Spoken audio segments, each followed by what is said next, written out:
Thank you, everybody, for joining us for another exciting conversation on the role of HR and HR tech in raising talent impact in 2025. This conversation is a part of the SHRPA Navigator series, a leadership interview series where we are talking to tech, talent, and consulting leaders across APAC to bring you valuable researched opinions on some of the challenges that the SHRPA global research has emerged with. Today, we have Shinichiro Uzawa, APAC People Consulting Leader at EY. It's great to have you with us, Shin. Yeah, nice to meet you. Great. Shin, we'll dive straight into our first question here. And one of the interesting findings that the Global Sherpa report really revealed was there's a very high readiness among HR today to adapt and align with business and external changes. But at the same time, there is a gap in its execution capabilities and how it's really executing, talent initiatives, especially around leveraging AI and analytics. Mhm. My question to you is, why do we see HR leaders still being dissatisfied with their capabilities to raise productivity through AI? And how do you think HR leaders can improve this going ahead in 2025? Yeah, very interesting question about I'm seeing two typical situations. One is about in a case of advanced company, basically they already deployed modern HR technology with AI. The challenge around about advanced company is that about employees are not using proactively as planned. So in that sense, HR leaders are so shocked because about employee are not engaged about the new technology. In this case, maybe missing piece is more change management towards more employee side. So HR to revisit about the value proposition of HR technology and also how to show the value of business benefit through about the training or communication. So about employees are so overwhelming about there so many HR technology coming about the HR dashboard, AI chatbot, about their recruiting module, engagement module. So many new HR module is coming to business side, but about Yeah. the lack of change management approach or frequent communication or training to a user. Users are frustrated and not using effectively. That might be a one challenge to resolve in a case of advanced companies. But on the other Mhm. hand, I'm also seeing like a more catch-up stage about their company. The problem or frustration is about the struggling to move from traditional on-premise legacy system to modern cloud HR technology or AI tools. In this case, bottleneck might be more HR internal side, like Yeah. HR current users want to stick to existing unique business processes or so many add-ons. They want to going to lift and shift to about their cloud solution. Yeah. However, like a current modern cloud solution is fit to standard model, no more Yeah. customization fit to standard. So in that sense, in this case, more big change management is more HR internal user side. So in that sense, HR leader, in particular CHRO, need to step into about their internal conflict around about the HR operating members to going to a fit to standards to adapt new modern HR technology without any customization request or add-on request to fit with the standards. That's my view. No, I agree, and it's great to see you highlight that change management aspect, right? Because in the report also what we found was the gap that we are identifying is something that has to be addressed through change management, Mm. especially across regions like India, Southeast Asia, even Australia, New Zealand for that matter. So just staying on this change management aspect, Shane, and working across APAC, I'm sure you bring in different regional expertise also. What aspects of change management do you think a CHRO really needs to focus in 2025 to ensure some of these technologies are useful to the company at the end of the day? Yeah, so in that sense, at least before deploying about HR technology or AI, HR leader so need to understand what's business value. So in that sense, like my expectation is about HR leader need to more connect with about the business leaders because about Yeah. my observation is about the excellent HR leaders always sitting on nearby CEO, CFO, CIO. So it Yeah. looks like about the trusted partners to discuss more. So in that sense, based on about the close relationship, so HR leaders will understand better business environment like a business acumen.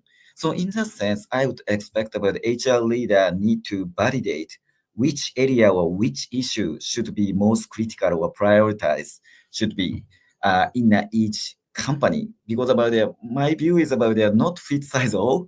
Like Yeah. always, each industry or each country has a different issue or problems. Yeah. So in that Yeah. sense, like HR leader need to identify unique issues or challenges to through talk with about their CXO executives and try to deploy some specific issue solving solutions. If about the recruiting or retention is really challenges, we should focus on to deploy more effective HR technology to recruiting area. But engagement area might be a challenge, totally different approach. Like we need to consider about how to improve about the engagement. So it depends on about their business readiness and about their client situation. So HR leader need to tailor about the approach to issue solving at each client. Right, right, right. And do you see, because externally, I'm sure you're also aware of what the HR tech leaders are doing and how they are, creating more relevant solutions for HR partners, and they're harnessing Gen AI to create a lot of, HR related solutions. But do you see the HR tech ecosystem also responding to what HR really needs? Do you think they're able to help HR create that business case and align with business more? Yeah, it's a good point about the one of the new movement about the HR new technology is a skills based approach or a skills first approach. So definitely about the in advanced country like a US or UK. So about some of the advanced companies starting to deploy skills tech based on about the new skills based organization concept or skills first concept. And I Yeah. am feeling about the Japan, Oceania, and ASEAN is the same. Starting to thinking about the why don't we deploy about the skills-based approach to our organization? Because about the each Yeah. country are suffering huge resource shortage and also skills shortage. So traditional job-based assignment or recruiting is no more workable. So in that Yeah. sense, more granular level beyond the job description. So about the company need to find a right skill set and about the person, and also assignment is also critical to do a complex project or jobs. So in that sense, one of the new movement from skill tech to improve the complexity of business is about the skills-based organization concept, and some of about the new tech skills solution might be also effective and starting to using in Asia as well as US and UK. Right, right, right. That's a highly relevant point around skills-based organization that you've raised. Yeah. But pivoting slightly, you mentioned it maybe a couple of times in your answers already, where engagement and employee centricity of this HR tech usage has to be really paid very close attention to, right? Like, especially when it comes to user experience and creating Yeah. that right experience for employees. What are some lessons that you would want to share with HR leaders based on your experience that you've had, and what should HR leaders really be looking at when it comes to raising employee experience? Yeah, so in a case of about the employee experience, about the key is about not from HR side, from user side need to think about their better employee journey from end to end. But Sure. sometimes I'm feeling from HR point of view, it looks like more product-based approach. Like from HR point of view, this product or process might be best. This solution might be best. But user's point of view, it's quite different.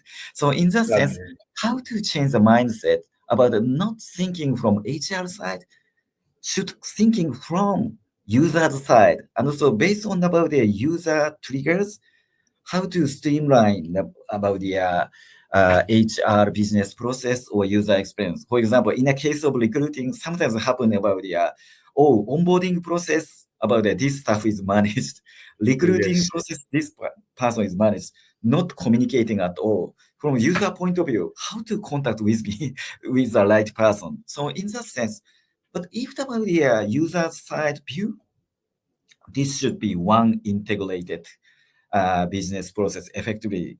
But product outside like HR or admin or finance view is always different business angle, but not effective or happy from user's point of view. So first of all, about change the mindset from HR view to more employees view. And also my good about the experience is about the I am about the doing some workshop from various HR stakeholder like a recruiting team or talent development team or HR technology team. So we should start what's the pain point or which process you are frustrated or applicant point of view, which area so frustrated from your experience.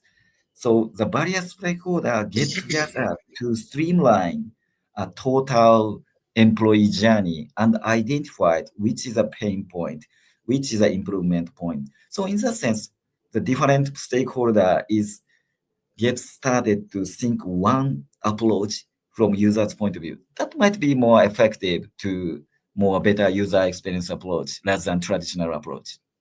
Right.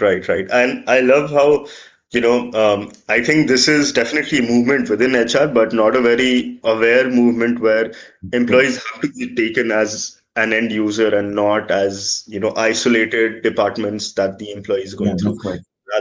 Yeah. So thank you for that. And I think 2025 again is going to be a year where HR is going to have more technologies at its disposal, but how it really uses it to create that end-to-end journey would be critical to sort of note. One of my before we move on to maybe looking more at HR skills and some other topics, my Mm, last question on HR technology specifically is mm, we saw a digital transformation is also a challenge. So in addition to maybe just looking at change management, are there certain other aspects within the entire HR framework that you would suggest HR really look at changing? Like it could be operating models or it could be how HR itself is structured to really ensure transformation is successful and the business is able to yield the right results, the right talent results. yeah, this is a very interesting question about the. So majority of clients are doing a lot of transformation, like a digital transformation, global transformation, cost reduction about transformation. But about the every time the big challenge is about majority of transformation trial fails. So Yeah. why so many fails happening around about the transformation? About the interesting research, EY and UK Oxford University jointly researched about the human center. So in that sense, through this type of about research, EY and Oxford identified 6 successful levers to be more successful. So one is about their vision, creating a vision for the all to believe in. The second one is a technology, using technology to drive visible action. The third one is about the leadership, adapting and nurturing the necessary leadership skills. Fourth one is emotional support, like a psychological support, psychological safety. And the fifth one is a process, the setting clear responsibility and being prepared for the change. The last one, six, is culture. So in that sense, about it looks like about common about the. However, so I'm emphasis on about the importance of psychological safety because about Right. the now so many changes happening everywhere, like inside or outside, like executive layer, also the employee layer, so worrying about high pressure from a lot of about their transformation. Even if about the vision is correct, leadership is correct, don't estimate the value of like a psychological safety. So in that sense, Mhm. in a case of transformation, in order to improve the success rate of transformation success, so just be aware, in particular, HR executive or leaders are expert of these type of psychological safety. So more sophisticated communication is also required to drive big transformation. That's my view. Right. And again, I think for our listeners, that entire framework of looking at those six levers is perhaps a way of going back to the drawing board and really ensuring if transformation, because the rate of transformation is only going to rise as newer technologies become more available for HR leaders to use. So I think that framework really helps break that transformation journey and look at what is necessary. My next question, Shin, is slightly looking at the entire technology conversation from a skills landscape. We saw somewhere around Mm. 50% of HR leaders across APAC and Middle East will have to prioritize improving their functional effectiveness and tech skills in the next 12 to 18 months to ensure they're able to deliver some of these expectations from their HR tech transformation journeys. What areas do you think, from a skilling standpoint, should HR leaders really look at to ensure, impact in 2025?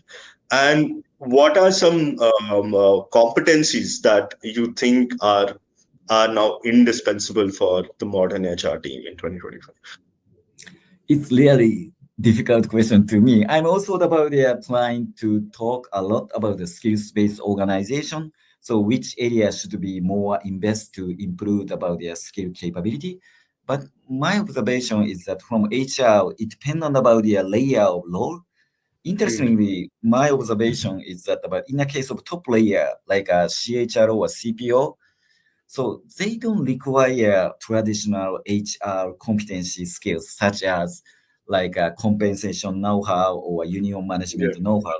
It's more corporate relationship or business acumen is required. In this case, so about I would expect CHRO leaders should more basic leadership skills rather than technology usage skills. But on the yeah, other hand, on the ground level of HR, middle manager, or more junior staff, definitely. So AI might be replace existing day-to-day operation. So they need to catch up about the most up-to-date HR technology as a users. So that don't be afraid to use about the generative AI. And my observation is that about in a case of Gen AI is rising in the HR space, but the yeah, reality is about the matured solution around about the Gen AI space around HR is just three area. One is a recruiting area. The second yeah, one is engagement area. The third one is a learning management area.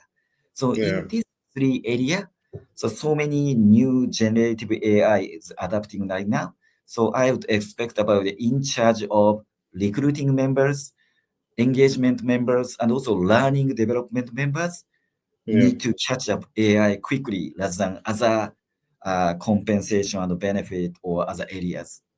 Yeah, yeah. I think that's a very interesting point that you bring out, because when oftentimes when you talk about HRs for HR, HR skilling itself, we take a blanket approach.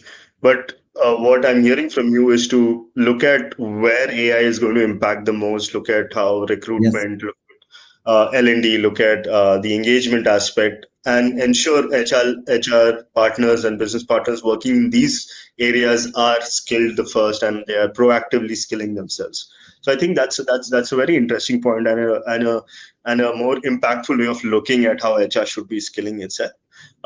My last question to you, Shin, and this is around Gen AI. You already identified for us, and this is Mm. also part of the report, how L&D, learning, engagement, and attracting and hiring the right talent. These three are seeing a lot of AI usage.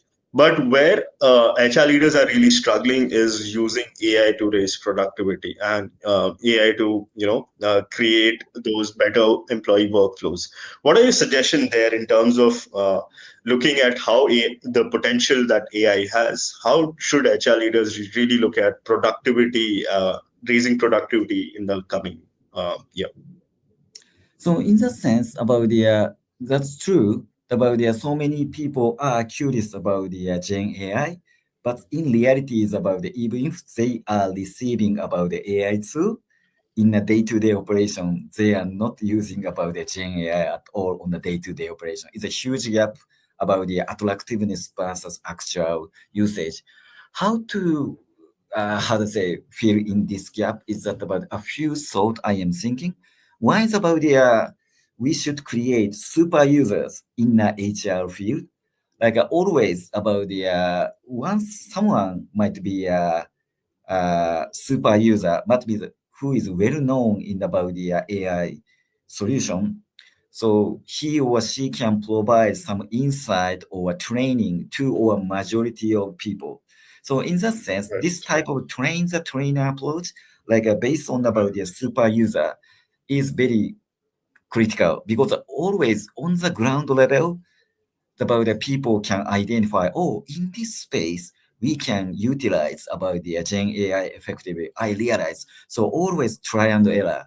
So in that Right. sense, about it, we should create one or two super users who is familiar with Gen AI and try to expand their knowledge to more external about the situation. And also, I mentioned about the already like a recruiting module, about the engagement module, learning module, effective Gen AI is already there.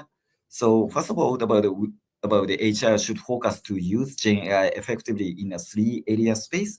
And then Yeah. once they get familiar with the Gen AI in some specific area, try to expand more other area to adapt Gen AI step by step. So I think about the super users approach and the step by step expansion approach might be effective to adapt Gen AI more effectively in the HR world.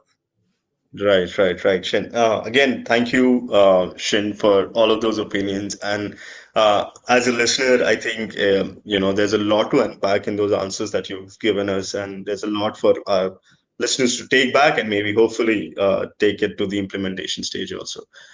Thank you for joining us, Shin.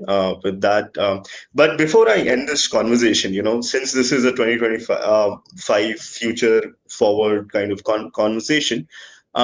Is there any other leaving closing thought that you might want HR leaders across APAC to sort of leave with? Because you've spoken a lot about implementation, change management, and the changes that need to be made. But any other closing thought that you might have, I'll be happy to hear. So in that sense, definitely looking at about the landscape of HR technology, always US, UK start, and later, so APAC will adapt. So some of about the client are just wait see mode, but about always AI and Gen AI is evolving. So in that sense, Yeah. if about the, you are taking wait and see mode, so about a lot of about the delay happening in a case of speed transformation situation. So even if about a small trial, I strongly encourage HR leader to adapt and trial new HR technology or chat AI to run and try to expand. About the wait and see mode is not effective and about the far from advanced company where they are already using and try and error. So that's my last message to encourage you to adapt a new technology uh, uh, definitely for the 2025 onwards. Yeah, agreed. Thank you for that, Shin. Thank you for taking the time out and joining us for this conversation. Much appreciated. Thank you. Thank you.